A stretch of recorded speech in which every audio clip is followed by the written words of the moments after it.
Welcome to Data Leadership for Everyone. I'm your host, Anthony Algmin. Everyone needs to harness the power of data. There's a lot involved in making that happen, and this show is here to make it all a little bit easier. Think of this as an audio advice column for all of your data and leadership questions. And we're always looking for suggestions. So if you have questions or topics you'd like us to cover on the show, send an email to podcast@dl4e1.com or use our text and voicemail line at 773-888-2077. And now for today's question. So our question today, why isn't our data lake delivering what we expected? This question didn't really come from anyone in particular. I feel this question came from everyone who's ever implemented a data lake ever. And the reason being is that in my experience, I've noticed that many of the data lakes that have been created out there were intended well, they were thought through, they really would have served a purpose, but at some point along the journey of designing and building and implementing them, the data lake failed to fully realize its dream. And it there's a pattern that we've seen out there that data lakes tend to underperform or tend to disappoint. And that's something that we really shouldn't blame our data lake technology for, because it's not the technology's fault. It's really it's going to be the fault of the way we go about implementing data lakes in organizations. And so we're gonna look at that today. We're going to investigate, why do data lakes fail? Why do data lakes disappoint us? So let's start by understanding first, what is a data lake, right? What is a data lake? So a data lake is when we have said as a department or an organization, we need to bring our data together so that we can do a bunch of stuff with it. And this typically means that we are going to consolidate that data in a common storage area. And if you think about how data comes to you in an analytics capacity, if you want to use data for something, there's the place where you create the data, which is somewhere in the world, somewhere, whether it's created by your organization or not. A lot of times, if you'll have an operational system, your operational system, whatever is your operations, will create data of stuff, of things that happened where you bought something, sold something, provided a service, got revenue in for it, or what have you. You're going to have these transactions. You're going to have other information about how you went to market, how you manage your customers, how you provide those services. All of this stuff creates data, right? So that data could be stored in the form of databases, database tables. It doesn't really matter how it's stored. Typically what will happen is you'll get an extract of that data. And this is true whether it's an internal source, internal meaning inside your organization, or external source meaning outside your organization. Whether or not it's coming from internal or external sources, you are going to get that data into files. And a file is what you think it is. It's something you would look at on your desktop and on your computer, and you'd see a file, and you would use that. You could open it in Excel, you could open it in a text editor, you could, some of these files are very big, so you wouldn't be able to do that with those tools, but you open it with a tool, you look inside it, and you start working with the things that are contained within. A data lake basically says, hey, why don't we get a consolidated area that brings together any of these files from anywhere, from any of our sources, and let's put them into a place where we can work with them and build our understanding of what happened, what these represent. So if you think about what even is data, what even are these files of? To me, the way I like to think about it, data is really our reflection of truth. It's the closest thing to truth we have in our organizations. If you want to explain, hey, how did all those sales go? Data is how you're going to figure that out. You want to know, how much did we sell of this thing, or how much did it cost us to provide the service? Data is going to tell you those things, right? So data is our reflection of truth. And so what we want to do with data is we want to understand that truth, and then we want to be able to act based on that truth. We want to be able to look at, what is this data telling us? And then we're going to say, hey, we've learned something here. Now we can go do something better. And that's the whole point. We want to use data to improve what we do. So a data lake, by concept, is to say, let's get all of the data into a consolidated place where anybody can use it, or we can build applications with it, or we can build capabilities with it. And then we can manage it in such a way that all the data is more available to everyone than if it were just in a bunch of other random spots. So that's what a data lake does for us. It gives us that consolidated area. Now, just because you put a bunch of data files into a consolidated location does not mean you have a highly functioning data lake. What a data lake is supposed to do is say, okay, we're bringing all that data together. Good. Step one. Step two is helping people use it and giving them the tools that they need to use it effectively. And that's really the key with a data lake, and that's where most data lakes fall down. The data lake technology is fine. It's pretty straightforward, actually, to take all this data from the world, consolidate it into a single place, and be like, hey, everybody come use this stuff. In reality, what we do and why these things are complicated is that it takes a lot of effort, I guess, technically, to go and find all of the sources of data, bring them into a consolidated place, and do that on an ongoing basis. And one really important thing is that you cannot just do this once and be like, hey, we've populated the data lake. Hey, everybody, there's the data lake. Go at it.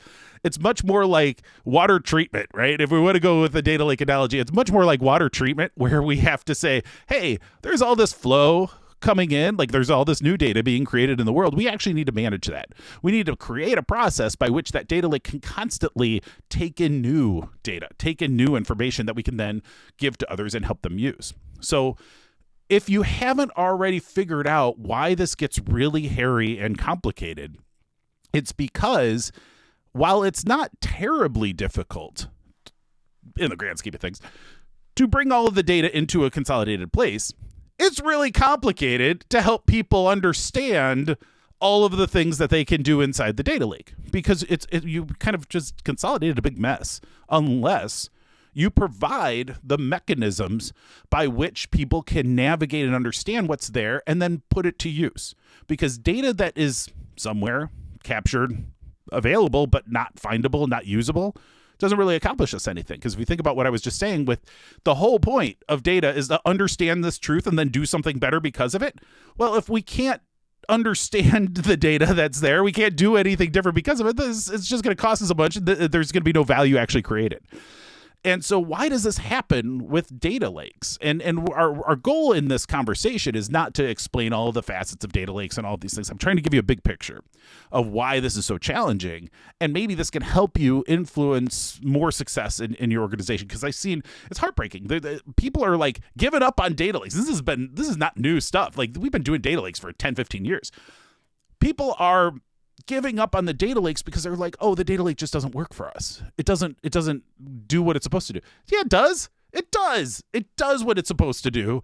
The problem is, the fundamental reason why your data lake is disappointing you is that you have not surrounded it with a layer that people can use, a contextual layer, contextual understanding available to people so that they can actually get at what's in the data lake.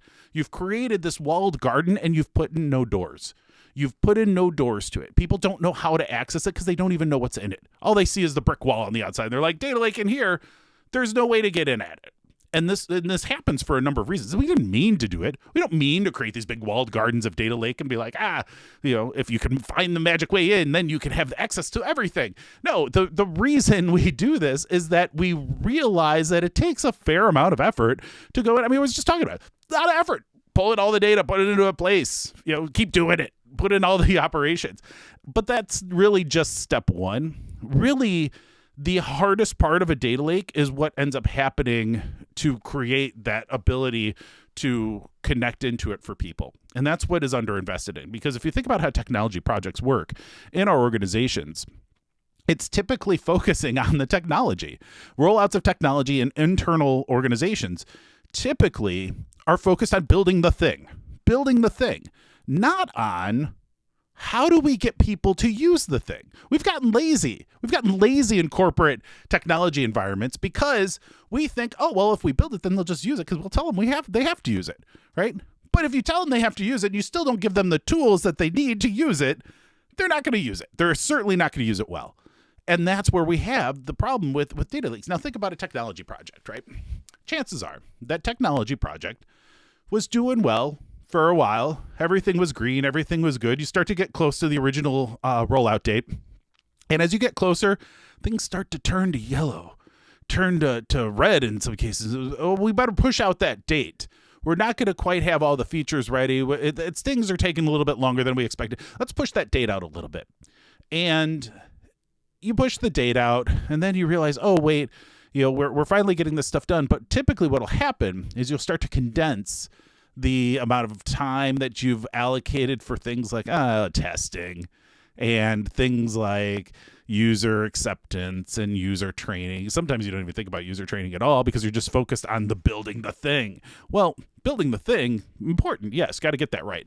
But if you don't test the thing, got problems in a data environment. And if you don't help people understand how they need to connect into it, even if you built the doors into your walled garden in your data lake, which sometimes you do, sometimes you don't. I've actually very rarely seen really good context around data lakes. It's complicated.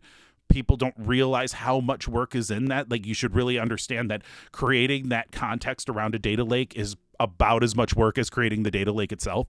In some cases more. You need different kinds of tooling for that. And you need to have a different way of thinking about how do we present information that doesn't sit still, is constantly changing, and people have different needs and different relationships with what that data is going to be, so that they have to find different ways into it that are maybe not predictable right now. And so, like, how do you create that kind of extensibility through that contextual layer? It's as complicated as creating the data lake itself. It's actually more complicated. I was trying to ease into it. It's more complicated than creating the data lake itself, because people need a lot more context. They need a lot more soft stuff than a machine does. A machine, you can say, hey, do this thing with this data, transform it this way, and put it over there. It doesn't even complain. It doesn't even need to take breaks. It just does it. But a person is going to say, okay, well, the data's there, but is that the data I need to use? It's a much harder question. And even things like our AI tools, we just had an episode on AI. Our AI tools don't know. There's nobody who knows for sure what that answer is unless we document, unless we infer it, unless we're really thinking about it systemically. And how we help people understand, use this data until this date, and then you're going to use something else when we have uploaded a refresh of that data. How often do you see that any kind of data catalog, this is a good question, any kind of data catalog, meaning anything that tells you about data, so anything that provides you context of data or anything that provides you a map of what you should or shouldn't be using, how often have you seen this data will be good for you to use until this date? I very rarely, if ever, have seen that actually in an organization. I've seen plenty of things saying, like, this is the right version. This is our current version. I've also seen that not be true. I've also seen it be, like, really old when they say it's the current version. But aside, the key is we need to manage life cycles of data in a data lake in a number of different capacities. We need to understand, does this data have a limited shelf life? Is this data going to be replaced by something that's newer, that's going to be better for people to use under most circumstances? Is this data sometimes useful, other times not, depending on what people want to use it for? And if you think about all of those pieces and you start to say, well, isn't that something that helps us understand whether or not we should use data? That sounds an awful lot like data quality. Because, and we don't have time to go deep into data quality in this episode, and I can assure you we will in future episodes, but data quality being the suitability for use of any particular data. So the suitability of use of data is what data quality fundamentally is. Can I use this data for the thing I want to use this data for? If so, the data is of sufficient quality. If not, the data is not of sufficient quality. I either need to find other data or make that data more available or not do the thing I wanted to do, right? So that's, in a nutshell, what data quality is really about. Isn't then the problem with our data lakes in that people don't know what the data is that they should use and how they should access, and then the mechanics of actually doing all of the access and work with the data? Isn't that then fundamentally a data quality problem just kind of hiding in plain sight? The problem with data lakes is data quality, is that in data lakes, we don't first, in the old way of doing this, data lakes used to be, or the old way of doing this, what we would used to do in populating a data warehouse is that we would go through any of the data that we wanted to put in a data warehouse. We would go through and we would understand and create a model for it. And we would understand how all this data connects to all the other data we're putting in the data warehouse. We would create this big, what we would call normalized model. And that would help connect all of the data. In a data lake, we don't bother with any of that. We're like, we're going to just pull it all into the one place, and then we're going to deal with it later. Fine, but you still have to deal with it later. And if you don't provide tools for people to deal with it quickly later, then you're going to have it be much harder to use that data by definition, right? So that's where if we can put into a data lake an ability to assess and understand the data quality, which is, remember, the suitability for use of that data, then people can start to use that data more effectively. And that's the challenge with these data lakes, is that we think about, oh, the data lake's about putting the data in the same place and then giving people access to it. Yay! No, that's not enough. What we need to do is say, here's the data. Here's how you assess for yourself based on what you want to do.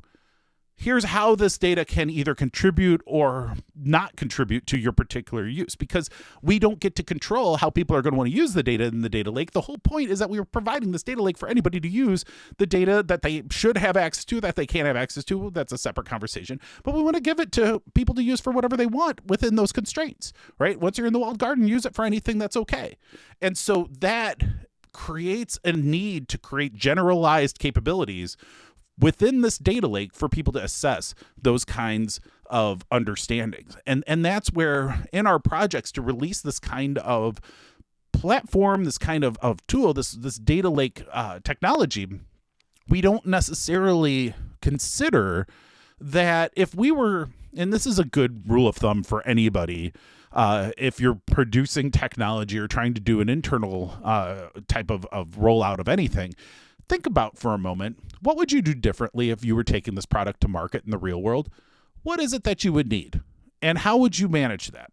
So you would need things like understanding of cash flows. You would need a price. You would need to market it and sell it to people. You would need a sales team. You would need a support team for when they have questions or they encounter problems or your software bugs that you didn't find in your robust testing process start to creep up.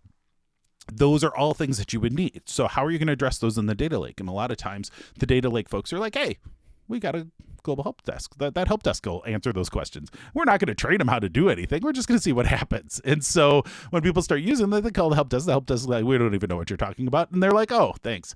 And so then it's frustrating to be a person who's trying to work with this thing. And so what do? You stop working with the thing.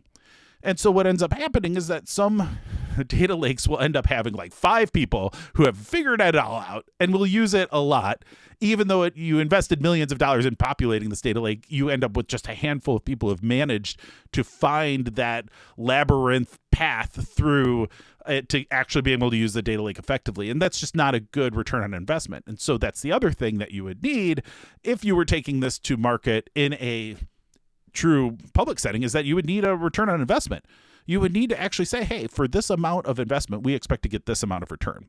If you're internal to an organization, sometimes you'll have a chargeback model where you can actually assess dollars and cents, and it's all money changing from one pocket to another within the organization, which I find adds a lot of friction. But nevertheless, you still have to hold yourself accountable to having some sort of return on investment. This is ultimately what determines the success of any kind of technology initiative, any kind of data lake. And so that's where I think where we want to be starting to think more entrepreneurially as we release things like data lakes or other technology into our organizations, is that we have to think about, okay, how do we create a holistic approach for this as a product? You're going to hear, and this is starting to become a really hot term in the data management circles, is this whole notion of data as a product or a data platform as a product. And I think that's a really powerful message and a really important thing to be thinking about. I also think it's what we should have been doing for the last 25 years, and this isn't really anything different. But hey, I like that we're all agreeing that this is the new hot term and it's actually useful. I'm less enamored with the whole data fabric and data mesh. I think those are confusing, and I don't know that they are super helpful. We'll have another episode on that at some point, I am sure, and I'll bring in an expert who actually does understand those things and thinks that they are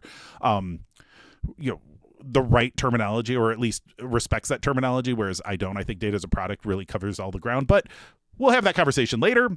Again, just a little teaser for upcoming episodes. So hopefully you're getting the sense that I'm not really pulling any punches in how I feel about these things, because this is important information for you all to think about when it comes to data lakes, when it comes to any kind of technology. And hopefully this understanding of how these data lakes have kind of naturally fallen into this path of disappointing us, it's very clear as to why that has happened. It's the technology is fine.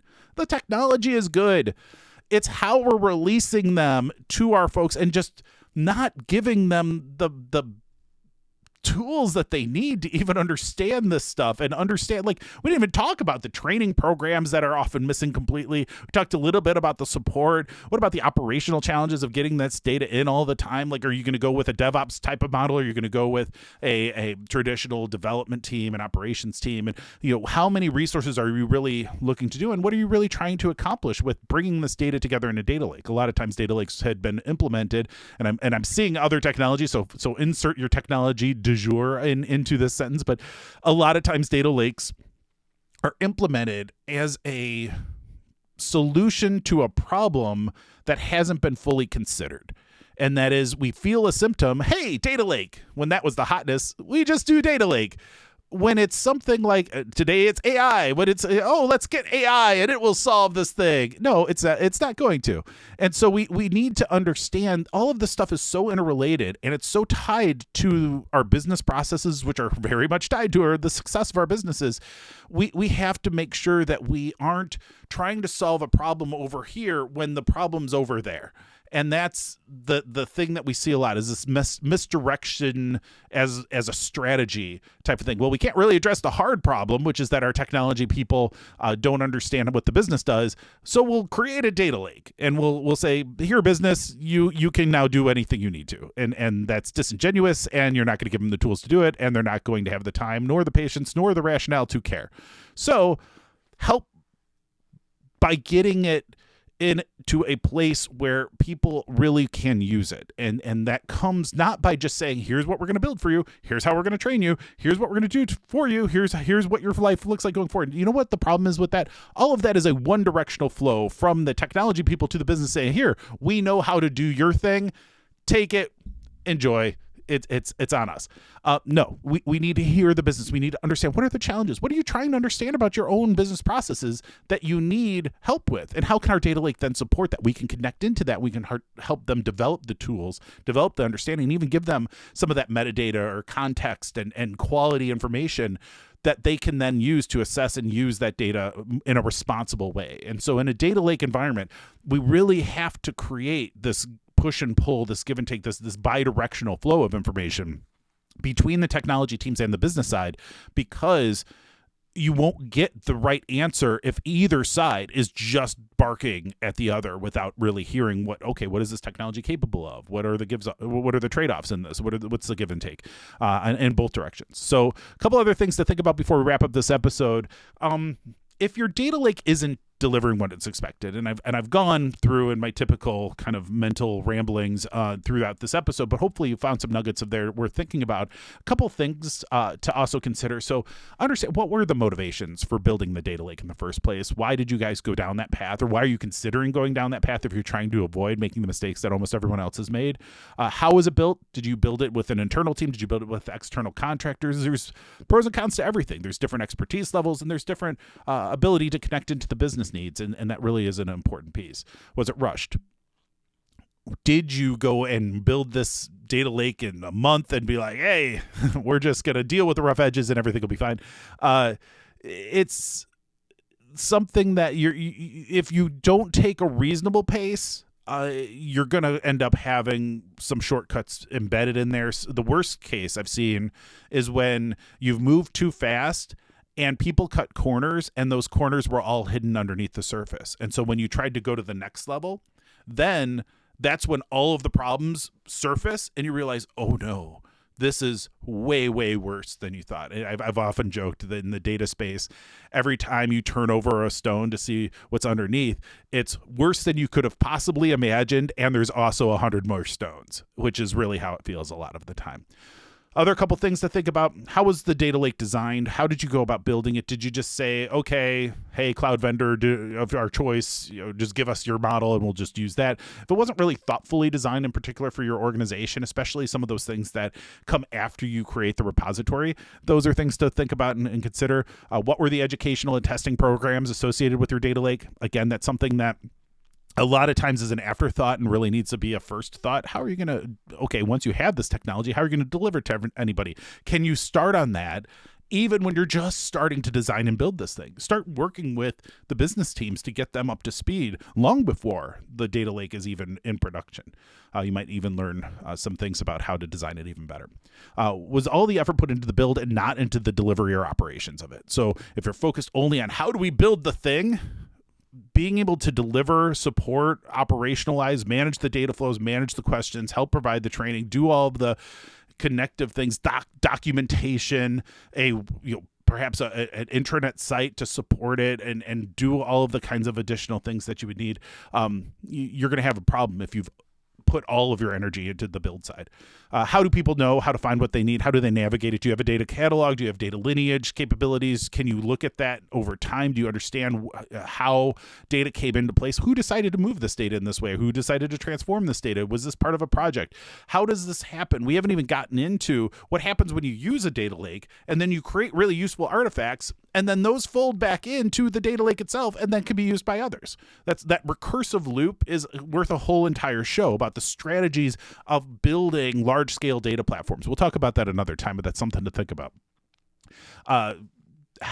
Data quality, really, really important. If you don't have a data quality program in place, you need one if you're doing a data lake, because you will fall if you do not have data quality in a well understood manner functioning in your organization. Data lake is way too big to go without data quality fundamentals in place. How's the data lake operated? How do you add new data? How do you approve new data to be added? Do you have compliance concerns, privacy concerns, anything like that?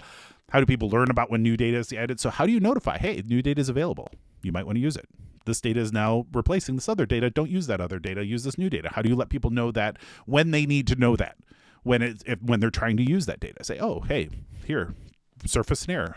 Just be aware. This data has been replaced by this other data. You may really want to consider using this other data instead. And then also, how do you manage support and help? Who do people call for help, whether they're just getting started, whether they're encountering bugs, whether they have questions on it? Do you have a team to support those things? Because if you're building all this capable technology and you want people to use it, you need to be able to support it when they do. So hopefully this gives you some things to think about with data lakes. It is a big topic. There's a lot going on, but there's a lot of common reasons why our data lakes tend to disappoint us. So hopefully you understand that whole world a little bit better and give you some jumping off areas to dive in deeper. Certainly, if you have any other questions about what we've talked about today, reach out to me. I can follow up on another episode. I can follow up directly, and I'm happy to talk through it with you. So this podcast is Data Leadership for Everyone, but if you need some data leadership for you, I want to help. Here's some options. So number one, if you have a topic or question to discuss on the show, send an email, give us a call. The email address again is podcast@dl4e1.com, or use our text and voicemail line at 773-888-2077. Option two, if you would like to be a guest on the show, either to share your wisdom on a topic or discuss a particular challenge you're facing, reach out, we'll make it happen. Option three, I'm happy to meet with anybody to discuss your data or leadership challenges one-on-one. Sometimes all it takes is one good conversation to get you on the right path. Reach out. We'll schedule a no-cost 30-minute virtual meeting. I just want to help. And I love this. I love talking about these things. And if it's not appropriate for the show, let's have a conversation independently. Happy to do it. Finally, you can find all our episodes as well as other resources to help you in your data leadership journey at dataleadershipforeveryone.com. And until next time, be good to your data, be better to your business, and be best to each other. Now go make an impact. Thanks, everybody.